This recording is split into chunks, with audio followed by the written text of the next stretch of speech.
Jai Shri Krishna. So today is Saturday and moon is in Kritika Nakshatra. So this is not about Kritika Nakshatra. This is about my fourth Jyotirlinga video, which is Nageshwar Jyotirlinga Mandir. So I've already posted Somnath, Mahakal Ujjain, Trayambakeshwar. So today is Saturday. In a way, Rahu's energy is connected and it's close to an Amavasya Tithi. Please watch all the other Jyotirlinga videos also. And I posted a master Jyotirlinga video about the essence of Jyotirlingas. All right. So today, again, it's Jyotirlinga video number 4. I just went to the temple, did all my prayers. So I'm ready to post this video. And it's called Nageshwar Jyotirlinga. Okay. It's in a place called Darukavanam in Gujarat. Okay. And the origin of Nageshwar is kind of aligned with Rahu energy. Okay. And who needs to go is the first thing. Who needs to watch? Everybody should watch in a way, because if Rahu in transit is coming to your Janma Nakshatra and causing an eclipse, time to go. Right now, Rahu is in Satabhisha Nakshatra. Right. So all moon with Satabhisha Nakshatra people, please go. Right. When to go also, I will explain. So who are all the people to go, right? Everybody should watch. That's my point, because Rahu in transit will create eclipse for people. Okay, so first in your birth chart, right, you are either born, right, on a Saturday, or you are born with Rahu Nakshatras, moon in Satabhisha, moon in Swati, moon in Ardra Nakshatra, okay? Or you are born with Rahu in the Lagna, 5th house, 9th house, or you are born with Rahu in any of the houses except 3, 6, 11. 10 is also okay, 3, 6, 10, 11 houses, yeah? And if Rahu is extremely afflicted in your chart, Rahu is conjunct with many planets. You go to an astrologer, they tell you have Sarpadosh, you have Pitrudosh, you have Rahu badly afflicted in the 1st house, 5th house. This is the place to go. Okay, or you're undergoing Rahu Mahadasa, or you're undergoing Rahu Antardasa. Okay, or I explained already Rahu Nakshatras, or Rahu conjunct with many planets, right? Or, right, you have, Rahu conjunct with moon as well, right? Rahu in your Rashi, or you're born during an eclipse, right?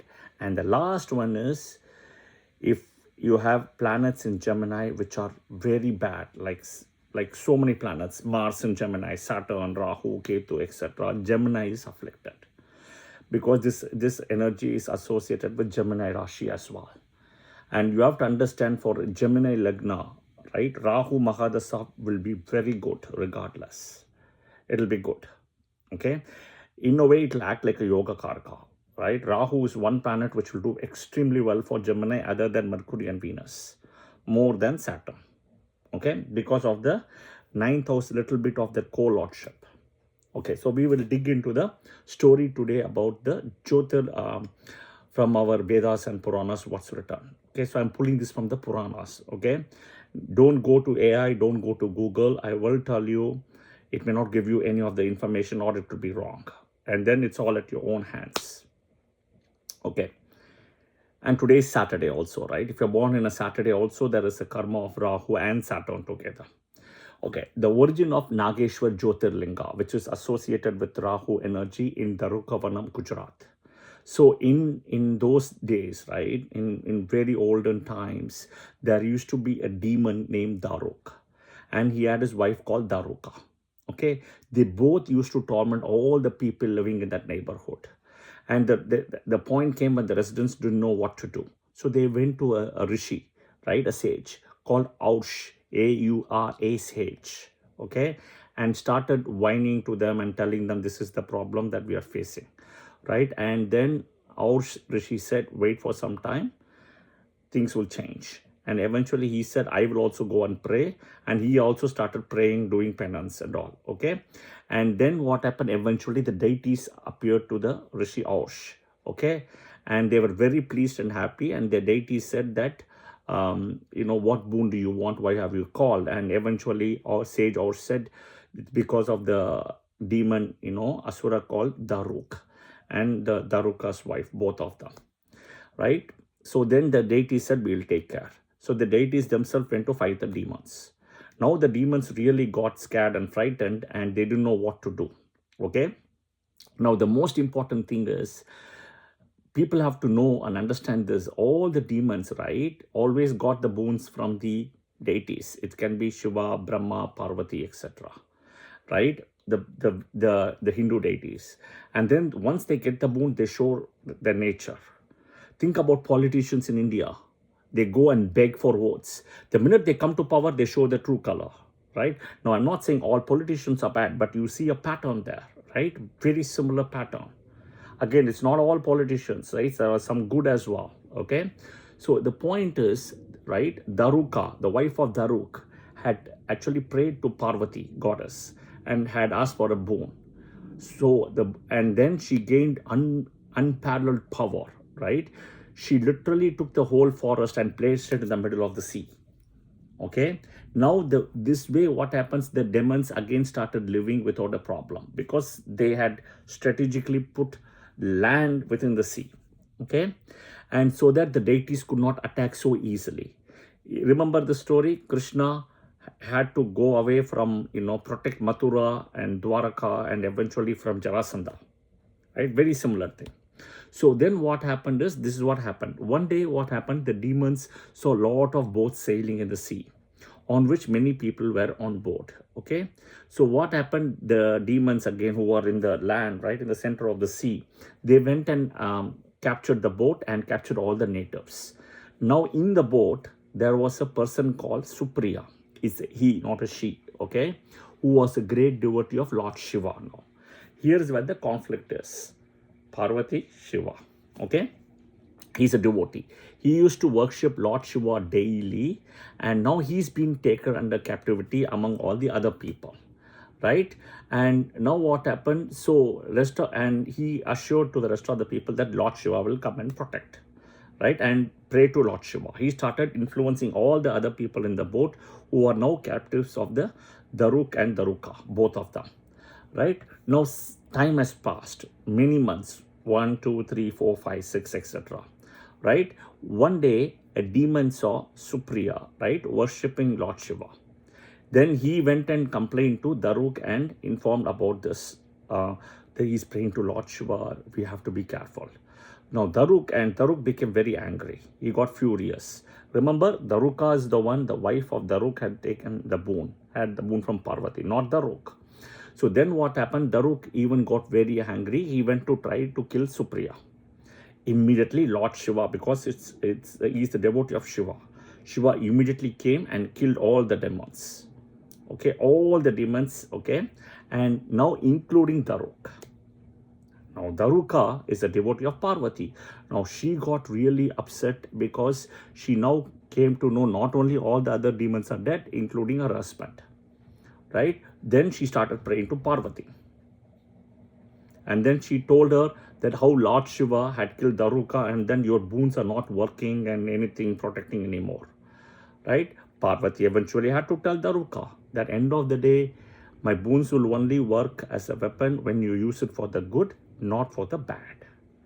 Right? And the protection will always be there. If you misuse it, it's like a blade of grass. Think about a blade of grass where it can be a two-edged sword, right? Both the sides. Think of a sword which has got edges on both the sides, right? And if you ask all Moon in Swati Nakshatra people, they will tell you. They will tell you, because it's a blade of grass, the two-sided weapon. The same knife, it can harm you if you do wrong. Otherwise, it will harm the others if they do wrong, right? So coming back, Parvati. Of course, Swati has to come, right? Because it's a favorite nakshatra of Rahu. It's a Mula Trikona. There have been misconceptions that it's Satabhisha. It is not. It's Swati. So it has to come. And that too, it's on a Saturday. So Parvati then eventually had to go meet Lord Shiva and then discuss this about how you are protecting your devotees, I am protecting mine, and there is a conflict, etc.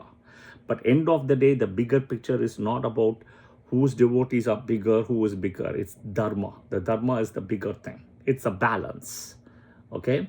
So now what happened eventually, right? And then they both agreed that protecting dharma becomes important than boons, or your devotee, my devotee, right? Eventually, both of them said, we will be here together in the place together, right? Together, because both of them are doing it separately, right? So that place is as was what was called back then as the Nageshwar Jyotirlinga. That is what we kind of resonate that with today.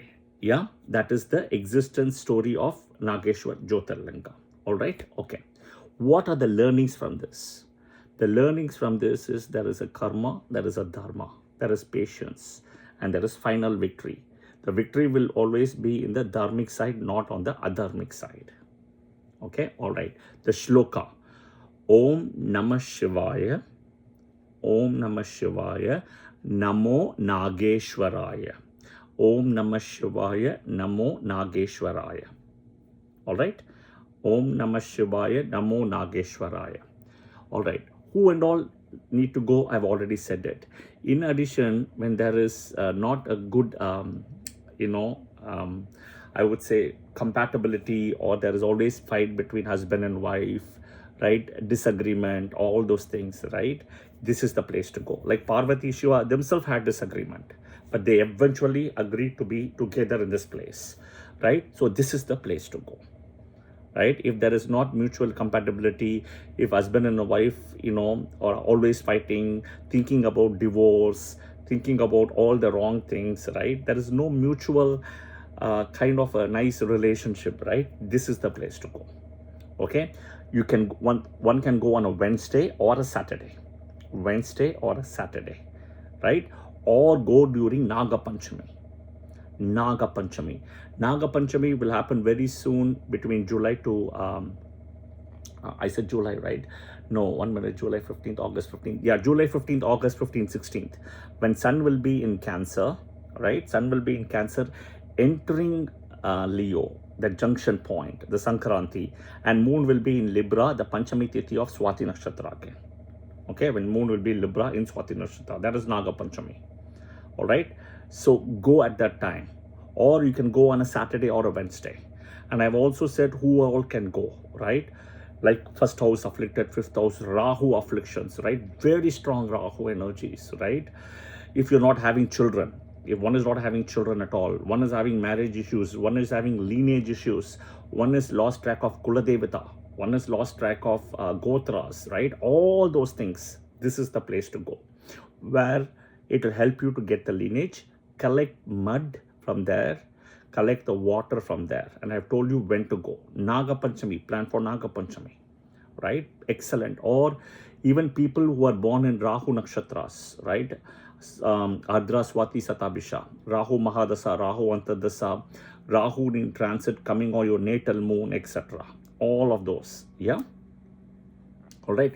I hope this was helpful. This is video number 4 on Jyotirlinga. Plus, I have put a master video on Jyotirlinga about the essence of Jyotirlinga. Watch all of this. I will tell you once karma, once thing will change, provided you believe 100%. If you don't believe, there's no point in watching the video. There's no point in doing the remedy. Yeah, I hope this was helpful. I will see you guys soon in another video. And yeah, and again, I'll say the sloka and I'll take leave. Om Namah Shivaya, Namo Nageshwaraya. Om Namah Shivaya, Namo Nageshwaraya. Jai Shri Krishna.